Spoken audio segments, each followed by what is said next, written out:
de choc, l'hypothèse d'un retour aux urnes américaines. Refaire des élections immédiatement ne semble pas être l'option à suivre. L'Italie a l'habitude des combinaisons politiques, mais cette fois-ci le pays a le dos au mur, étranglé par la dette, il est sous la pression des marchés. Beaucoup de gens se demandent si l'Italie est en train d'emprunter le même chemin que la Grèce. Il y a beaucoup d'incertitudes. Il faut s'attendre à une chute des marchés. Sans surprise, toutes les places financières ont plongé. L'Europe se retrouve avec un nouveau casse-tête. Vous avez des confirmations à l'instant de ce que disait Huguette, les places boursières européennes n'apprécient pas tellement cette instabilité politique en Italie. À l'heure où je vous parle, le CAC 40 à Paris est en baisse de moins 2,41%. Un autre chiffre maintenant, il s'agit de la très forte chute des ventes de logements neufs en France en 2012. Alors il y avait moins 17,9%, c'est ce que vient d'indiquer le ministère du Logement, qui fait également état d'un conjoint de 28%, cette fois des mises en chantier. Cette question maintenant, doit-il comparer une maison de retraite à une prison? C'est le débat qui est soulevé par Jean-Marie Delarue, le contrôleur général des lieux de privation de liberté, de mettre en place des contrôles dans les établissements et ce pour vérifier que les pensionnaires sont bien traités. Nathalie Ether avec Thierry Chouin. Les pensionnaires de cette maison de retraite ont tous largement dépassé les 80 ans. Au programme ce jour-là, gym douce, le tout avec le sourire. Mais ce n'est pas forcément le cas des quelques 700 000 personnes âgées vivant en maison de retraite en France.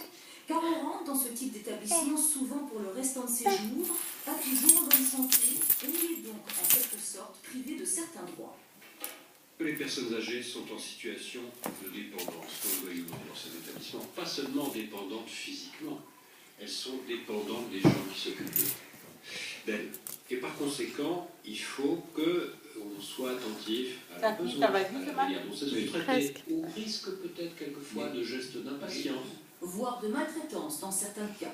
Le propos fut polémique, car l'amalgame entre maison de retraite et prison est vite fait et la compétence du personnel remise en cause. Enfin, ce cri d'alarme jette un doute sur les raisons qui poussent à mettre un parent en maison de retraite. Pour les personnes qui ont des troubles de l'orientation, des pathologies de type Alzheimer par exemple, là, il y a des personnes qui sont en situation de privation de liberté. S'il s'agit de mettre en place des contrôles supplémentaires pour les établissements, ça ne sert à rien, il y en a déjà beaucoup. Mais du côté des proches des personnes âgées, on estime que les contrôles sont biaisés et qu'ils doivent être renforcés.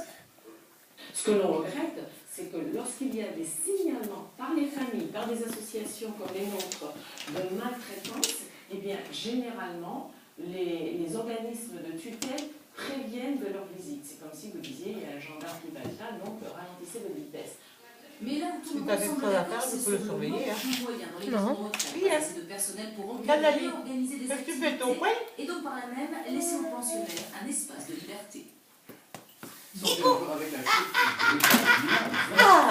c'est énorme. Des ventes en janvier, des pilules de 3e et 4e génération. Ah mais tu te fais mal. Par les autorités sanitaires. Mais tu vas faire. Par une baisse générale de pilules, cette fois de 3,5%. À suivre dans notre illustrage des joies du ski dès 2 ans. C'est l'âge des plus jeunes skieurs sur les pistes déjà en enfant. C'est mortel. Et puis maintenant, à chanter le plus aujourd'hui, elle chante pour la succès 5 soirs archi à l'Olympia. Mais en tout cela, les derniers chiffres du chômage. Ce soir, on sait déjà qu'ils ne sont pas bons. Sans doute une nouvelle aggravation pour le 21e mois consécutif.